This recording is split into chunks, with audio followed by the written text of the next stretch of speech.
வணக்கம். நான் உங்கள் astrology professor doctor Vimalan.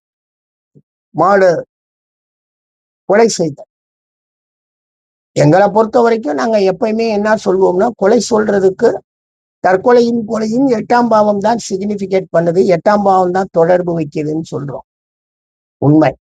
But 8ஆம் பாவம் மற்றும் கொலையும் தற்கொலையும் செய்துவிட்டால் அதில் ஏகப்பட்ட மறைமுகங்கள் வந்துடும்.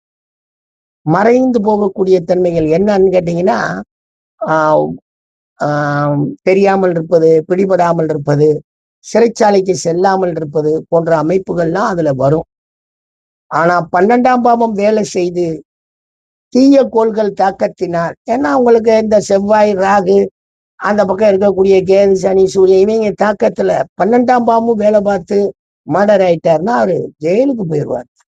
கடுங்காவல் தண்டனைகள், பெருங்காவல் தண்டனைகள்னு சொல்லிட்டு அவங்க பாட்டுக்கு அனுபவிச்சுக்கிட்டு இருக்க வேண்டியதுதான். 12ஆம் பாவம் சிக்னிஃபிகன்ஸ் நேரடியா ஜெயிலுக்கு கூட்டி போயிடும். நன்றிங்க.